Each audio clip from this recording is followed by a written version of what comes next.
Kiralee, this whole issue really is quite pernicious against freedom of speech. And now in Scotland, we've seen hate speech laws passed, which essentially ban people from misgendering. If you call a male who thinks he's a female by his correct male pronouns, you can be accosted by the police.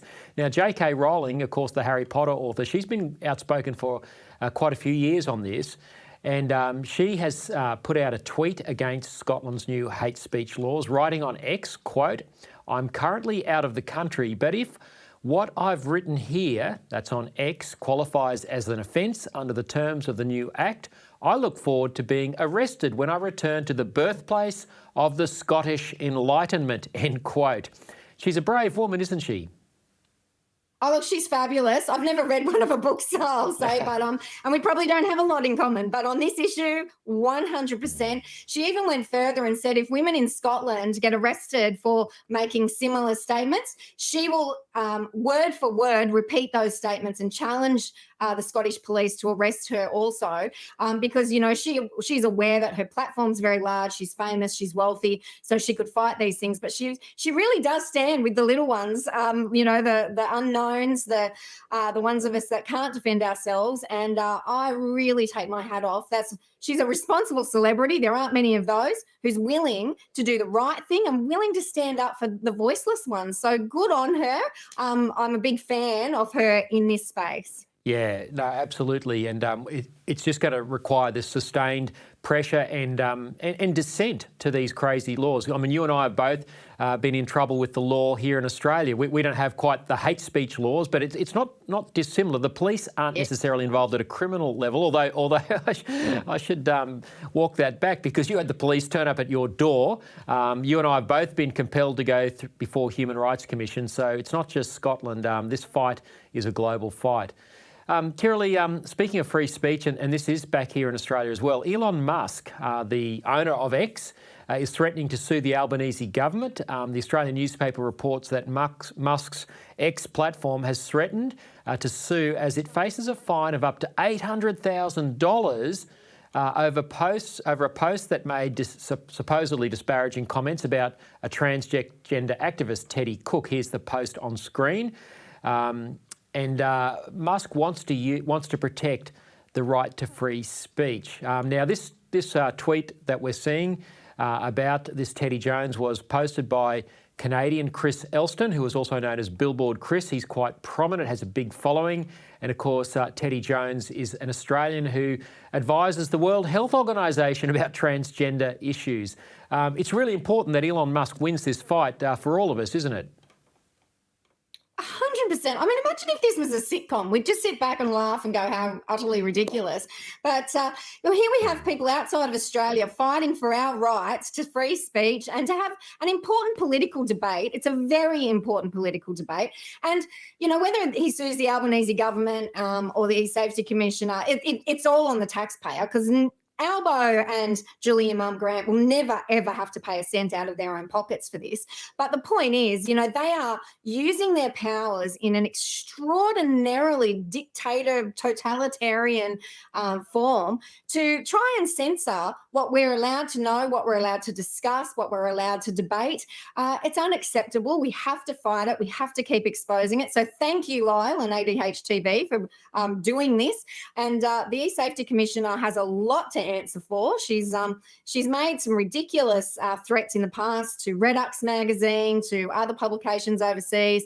I've had interactions with her. It's a very serious issue that we need to keep shining the spotlight on. It sure is. I was intrigued as I was reading about this during the week because the Safety Commissioner seems to have an enormous amount of power. You mentioned you've had some brushes with her, but this threat to sue Elon Musk, $800,000, or fine him $800,000 for this tweet by Billboard Chris. And I hasten to add, you and I have both posted things far more provocative on X than what Billboard Chris has just posted. So I'm very worried about this. But it seems like the powers that are being exercised are the result of laws passed by the former Liberal government in 2021, by the Morrison government. This astounds me. And it's worth just putting on the screen what the eSafety spokesperson said in response to media inquiries. She said, quote, "Tech platforms do not always consistently enforce their own rules or hateful conduct policies." Now, I don't think what Billboard Chris was posting was hateful. It was just a picture of Teddy Jones. Truth is not hate. Truth is not hate in kink. Anyway, we'll move on with the quote. Conduct policies, which is why Parliament voted to establish the Adult Cyber Abuse Scheme as part of the Online Safety Act 2021, so that eSafety could serve as a safety net for Australian adults facing the most grievous forms of online harassment and abuse. End quote. Now, this is 2021 legislation passed under the coalition government. And now, with this Orwellian sort of safety nomenclature in its title, it's not about safety at all. It's about censoring free speech and important discussion that has to do with the safety of girls and women.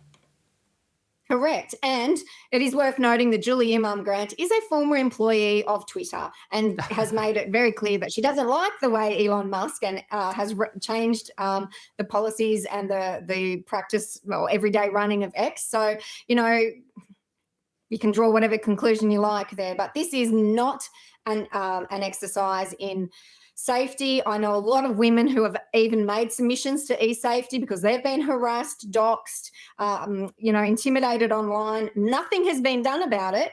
And yet, when these kinks and fetishes are exposed, the full weight of their power comes down on us. So, it's pretty obvious what's going on here. Yeah, and what's obvious is the coalition has been asleep at the wheel in facilitating this sort of legislation, which is just dangerously anti-free speech. Speaking of anti-free speech, things that are going, this is quite a theme of today's show. Tuesday, the 9th of April, next week, will mark an important day in Australian history. It will be the first day of a landmark court case that will determine whether sex and gender identity take precedence in law. In law. Now, this is the Tickle versus Giggle case. Tell us what's happening. Oh, look, again, it's utterly ridiculous. You couldn't write something so stupid that a man wanted access to Sal Grover's Giggle for Girls app. He was denied that access because he is male and this was a female-only app. She's been dragged through the courts for a couple of years now. It will finally go to hearing in the federal court next week. And as you said, it's sex versus gender identity. Let me say, sex relies on biological reality. Gender identity denies biological reality. And so there's no way of ever measuring or standardising what gender identity is, but sex is very easy to define, very easy to measure, very easy to standardise. So it should be a lay down misère, but it's 2024 and who knows what's going to happen, but we should all get out there, support Sal Grover, go to the Giggle crowdfund to support her. It's a very expensive case, but this will directly impact all women, all girls in this country, but also all men, because, this is going to change the fabric of our society if Giggle doesn't win. So get behind Sal. It's essential that we win this case. Absolutely, and we'll certainly keep you up to date as that case progresses through the High Court, or the Federal Court, I believe, next week, and possibly all the way to the High Court. Kirralie, the ABC has issued a rare correction. I just want to put the quote up on the screen and we'll talk about it. On the 27th of March 2023, the ABC broadcast a 7:30 interview with Victorian opposition leader John Pesutto. That interview referred to the organisers of the, quote, Let Women Speak, end quote, event held in Melbourne earlier that month and included a social media post by Posy Parker. Some viewers may have understood the interview to suggest that Kelly J.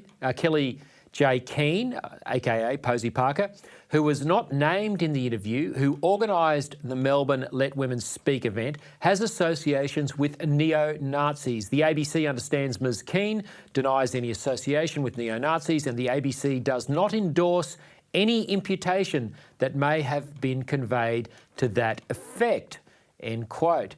Now, Kirralie, this is incredibly significant because Moira Deeming, the Victorian Upper House MP, was also allegedly defamed by John Pesutto as an associate of neo-Nazis. The ABC has apologised essentially to Kellie-Jay Keen. What does that mean for John Pesutto and the imputations he's made for Moira Deeming? Well, look, it's a very interesting development that the ABC would do this, but I suspect they realise, and their lawyers more importantly realise, they don't have a leg to stand on. They cannot support any accusation against Moira, against Kellie-Jay, or against Angela Jones, who's also bringing a defamation suit against him. They have no neo-Nazi ties. They have no sympathies in that area whatsoever. There is no evidence, no proof. It is mind-boggling that John Pesutto and others are still willing to fight this and willing to go down on this ridiculous claim because they do not have a leg to stand on. So very rarely can you say, well done, ABC. Let's see what happens, and hopefully he will pull out and settle out of court before all this nonsense. Otherwise, he will be exposed as, you know, almost a crazy person for making these accusations and going ahead with it. Absolutely. And look, I think you and I know that the only reason the ABC issued that correction, that apology essentially, was because they know that they are in legal trouble if they didn't. Surely Pesutto, I would be very worried, man, if I was John Pesutto right now. But he's got a very hard heart, it would seem. Kirralie, just finally, again, this has been a whole segment of just absolute craziness, but so important we discuss this. But back to Canada again, where we started this segment. A man in Canada is apparently suing the Canadian government because he wants taxpayer-funded surgery, get this, to create a vagina while also keeping a functional penis. How can anyone in the LGBTIQA+ political movement be taken seriously? You can't. I mean, this is the wonderful example of the fetish that it is, the autogonophilia that is behind many of the males who wish to identify as female. Not all, because as we said earlier, some is autism, some is trauma and abuse, but a large number of particularly adult males have a very strong pornography addiction. It's all about arousal. It's all about the domination of women. And to have two sets of genitals that's not normal. That is a fetish, and it should not be indulged with surgical procedures. So that man needs serious psychological help. He absolutely does. And this is why it's so important. You know, we do support those parliamentarians. There's only a handful of them that are seeking to highlight the damage this political ideology is doing, particularly to children and young people.